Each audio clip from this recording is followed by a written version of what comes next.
Okay, picture this. You're deep in the wilderness, miles from civilization, and the air just feels wrong. You know those classic don't go in the woods stories, the ones that kind of make your skin crawl? Mm-hmm. Well, today, we're diving headfirst into one of the most chilling real-life versions of that premise. Indeed. We're heading to a vast, beautiful wilderness that's become synonymous with mystery and, frankly, terror, the Nahani Valley. Right. For over a century, this area has been the stage for strange occurrences and a truly disturbing phenomenon that earned it a very grim nickname, the Headless Valley. The Headless Valley, yeah. So our mission today is really to take you on a shortcut to understanding the strange events here. We've sifted through the chilling accounts, the incidents, asking one crucial question, right? What really lurks in the Nahani Valley? Exactly. And why has it claimed so many lives in such a, well, such a horrifying way? Oh, Let's unpack this. okay. So to truly grasp the unsettling nature of the Nahani Valley, you first have to understand its setting. We're talking about the Northwest Territories in far northwestern Canada. Right, way up there. And this isn't just big, it's absolutely massive. I mean, to put it in perspective, the country of Germany, with its, 83 million people? Yeah, something like that. It fits into the Northwest Territories 4 times over, 4 times. Yet this huge region only holds about 50,000 people total. It's just incredibly wild, untamed land. Think dense forests, immense mountains, massive turbulent rivers, Yeah. and an abundance of really large, potentially dangerous animals. Even for, highly experienced outdoors people, the Northwest Territories can be a truly hazardous place to navigate. It's nature, completely unfiltered. And right smack in the middle of this vast, unforgiving expanse lies the Nahani Valley itself, an 11,000 square mile stretch of pure, unadulterated wilderness. Now, it was designated a national park in 1976, which, usually conjures images of campgrounds, visitor centers. Right, maybe some nice trails. Yeah, exactly. But don't be fooled, this is anything but a typical tourist destination. There are no hotels, no accommodations, and crucially, no roads leading in. None.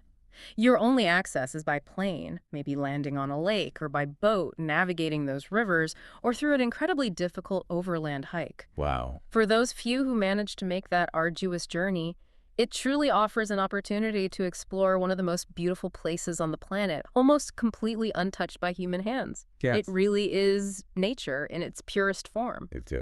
There's a catch, right? There's a significant catch, one that has permeated local lore for generations.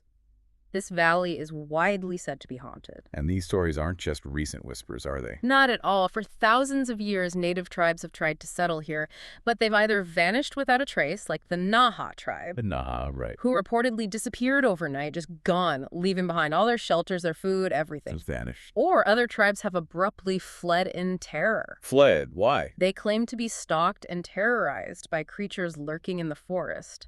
Things like white demons and large wolves they called wahilas. Okay, white demons and giant wolves. That sounds like pure folklore. It does sound like folklore. But what's truly unsettling is that starting in the early 1900s, some very strange and horrifying real events began to occur in the Nahani Valley. Oh, okay. Events that, depending on your viewpoint, might just lend a chilling credence to the idea that there's something truly evil or, unknown lurking in that forest. Okay, so this is where the real-life horror starts to unfold. Exactly. 1904.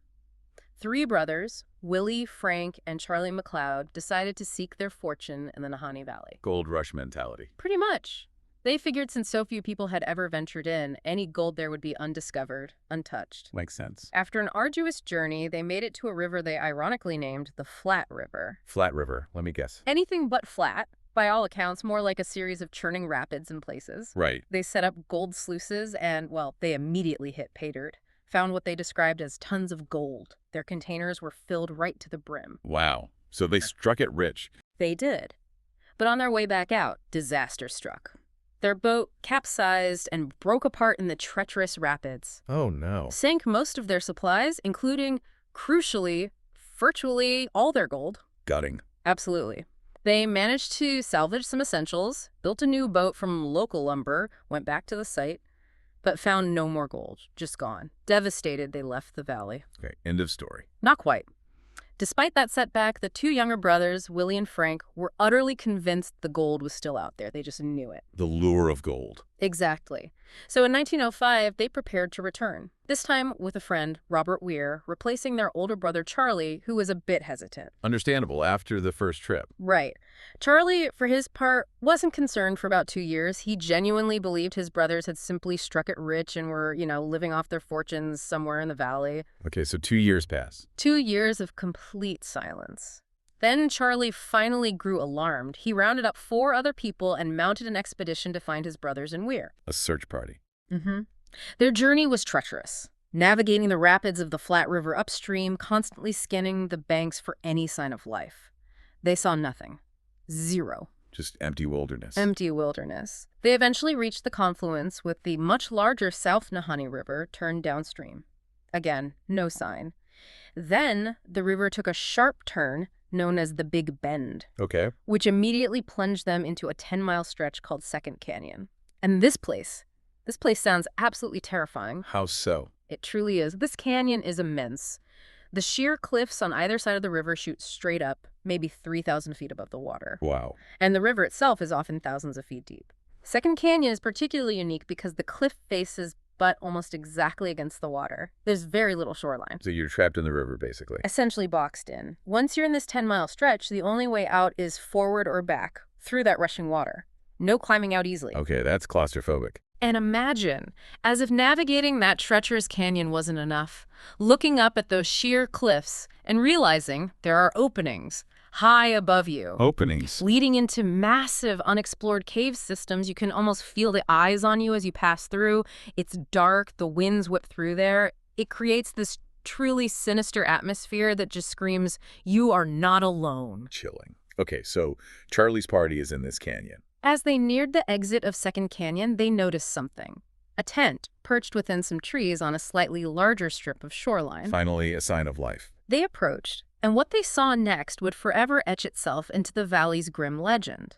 Oh. A body lying outside the tent, clearly missing its head, charred and burned. Headless. Headless, and the person was reaching with their right arm, a rifle just out of reach, propped against a tree. Oh my God. Reaching for a rifle. Horrifying. They went around to the tent's opening and found another body, badly decomposed, halfway in, halfway out of the tent. Also headless. Both of them. Headless. Both headless. Charlie and his party searched desperately for the heads, but never found them. Just gone. Unbelievable. Personal effects confirmed the bodies were Willie and Frank, Charlie's brothers, Robert Weir. Nowhere to be found. What happened to him? Well, a partial skeleton was found much later, downstream. It was attributed to him, but that was never 100% confirmed, so effectively, he vanished too. And the gold. Did they find any gold? That's the other unsettling thing. The only other discovery was a carving in a nearby tree. It simply read, "We have found a fine prospect." So they did find gold again. It seems so. Yet no gold was found on them in their camp or even panned from the river nearby. Nothing. Okay, this is deeply strange. What did the police say? When the police investigated, their official conclusion was starvation. Starvation, with missing heads and one reaching for a rifle. Exactly. Starvation, with animals taking the skulls and Robert Weir's body drifting away. That was the official line. That seems incredibly convenient, doesn't it? Given the state of the bodies. It does. Charlie, however, he was adamant. He believed his brothers had been attacked by native tribes in the area. Okay, that's another theory. And the public? Well, they were wildly divided. Some believed Robert Weir was the murderer, made off with the gold. The missing partner, classic trope. Right. While others thought all 3 men had been attacked by some unknown person, a group of people, an animal, a creature, something else entirely. A creature, wow. And this raises an important point. Regardless of the official explanation, those terrifying positions of the bodies, one reaching for a rifle, the other looking like he sprung from his bed. They spoke volumes about their final moments. It wasn't peaceful starvation. No way. And these deaths, specifically with the missing heads, led directly to that stretch of river being grimly renamed Headless Valley. Oh, there it is.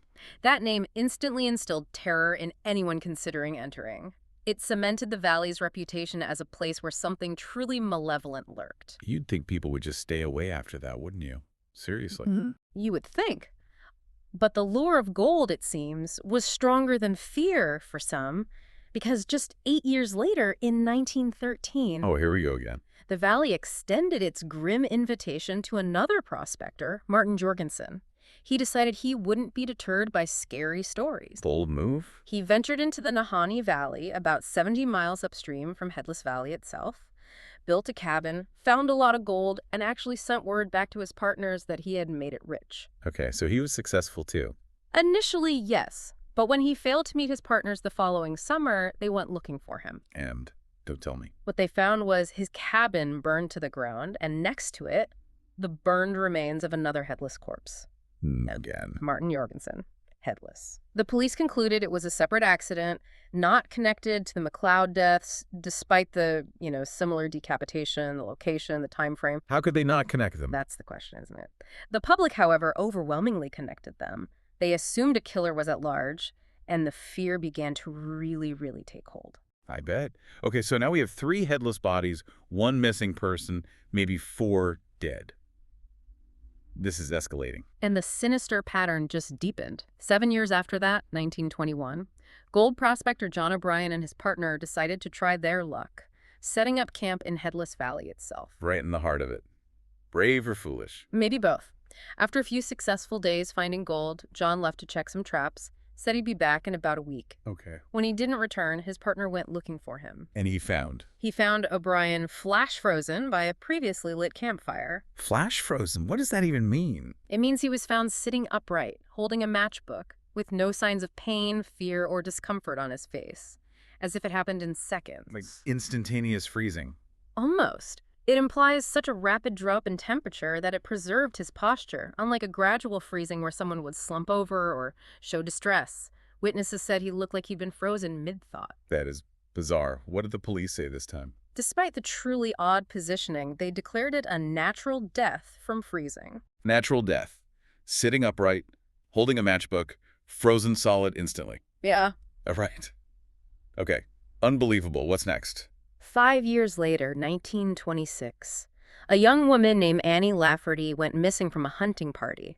They were camping along the Flat River in Headless Valley. Just vanished. No sign of her.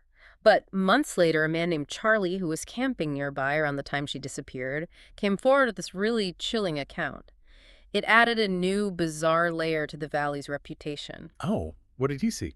He said he'd heard the hunting party earlier, went to bed, and was woken by the sound of rocks falling into the river. He looked across in the dim moonlight and saw a naked white woman running on all fours up a mountainside, dislodging rocks as she went. Running on all fours, naked. Exactly. When she paused and turned, he saw her face, which he described as looking possessed. Possessed? He said he instinctively ducked down, just too terrified to approach her, even though he knew she was probably doomed out there. Wow. And everyone assumed this was Annie. It was widely believed to be her, yes. But the police didn't investigate further, apparently due to the time that had elapsed since her disappearance. Which seems like a tragic oversight, given the circumstances. It really does. The horror it kept escalating. In 1931, Phil Powers, another prospector in Headless Valley. Let me guess, cabin burned down. Cabin burned down. With him inside, his skeleton was found intact. Okay, but fire. Accidents happen. True, but here's the perplexing detail. The fire apparently started on the roof. On the roof. Yeah. Which suggests, he should have had plenty of time to escape a fire starting up there. It led to this chilling theory that maybe he was already dead before the fire even started. Oh, man. Police verdict. Accident, of course. The public remained deeply skeptical, seeing this clear, emerging pattern. Hard not to, right? Then, just 5 years later, 1936, 2 more prospectors, William Epler and Joseph Mulholland, entered Headless Valley. Their cabin also burned to the ground. But this time, their bodies were never found. Never found. Just vanished. Simply vanished, swallowed by the valley, adding to this growing, terrifying list of unsolved mysteries. It is relentless. And it happened again. The grim signature returned. 1945, Ernest Savard, yet another gold prospector. Please don't say Headless. Found decapitated inside his sleeping bag along the Flat River, right in Headless Valley. Inside his sleeping bag. How does that even happen? And what do you think the official explanation was this time? The police, once more, called it an accident. An accident, being decapitated in your sleeping bag. Apparently he died somehow, and then animals removed his skull. That was the story. Animals remove a skull cleanly from inside a sleeping bag. This consistent dismissal of any connection, attributing multiple decapitations and truly strange deaths to accidents or animals, It becomes a really striking detail in itself. It really does. The public, by this point, was definitely connecting these dots. They saw a highly specific, recurring nightmare unfolding. While the authorities seemed intent on just explaining each incident in isolation. Exactly. It raises a serious question about how thoroughly these cases were truly investigated, or maybe if there was some reluctance to acknowledge a deeper, more unsettling truth. It's just an astounding disconnect. And then what? Things calm down? Not quite yet. 1946, John Patterson, yet another gold miner, went missing in Headless Valley. Another one. A search party was deployed. Now, John was never found, but their experience added another chilling layer to the valley's already sinister reputation. What happened to the search party? On one of their last nights, some native tribespeople actually came into their camp. Really? What did they say? They warned them about white figures seen walking around the valley, advised them to be careful. What weird figures? Like the old white demons legends. Maybe. The search party was already on edge, of course, aware of all the rumors, but that night, things escalated. Wow. They started hearing distant howls and screams, sounds they hadn't heard before, and then wailing sounds coming from all around them, seemingly from everywhere and nowhere at once. With wailing sounds. Yeah.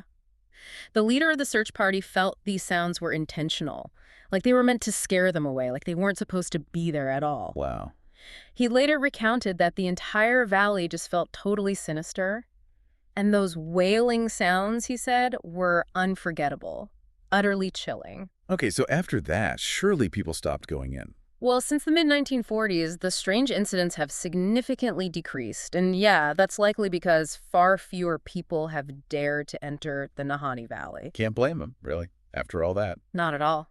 Yeah. And in recent times, something else has happened. Huge segments of the national park, many of them right near Headless Valley, have been permanently closed off to the public. Closed off. Why? The official reason given by the park is, environmental protection of the area, resource management. Okay. Standard park procedure sometimes. But popular speculation persists. There's a strong belief, at least among some, that part of the reason for these closures is a more urgent, perhaps unstated one. To protect people, to keep them from getting anywhere near whatever it is that's lurking inside of that park.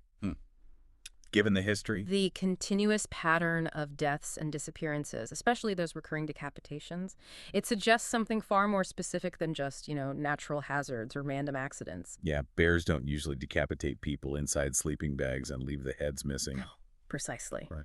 So what does this all mean for us? Despite its breathtaking beauty, its untouched wilderness, over the last century, dozens of people have either gone missing or died under very mysterious, often horrifying circumstances in the Nahani Valley. Dozens. And the simple truth is, all these years later, nobody really knows why. It just remains this enduring enigma, doesn't it? The Nahani Valley.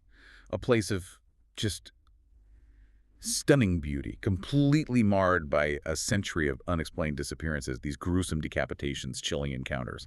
So, given that stark contrast, between the official explanations, the accidents, the animals, and these consistent horrifying patterns, what unseen force or, ancient terror do you think truly guards the secrets of the Headless Valley? It makes you wonder. It really does. What would you do if you found yourself trapped in Second Canyon, feeling watched, with those wailing sounds echoing all around you? It's a chilling thought to end on.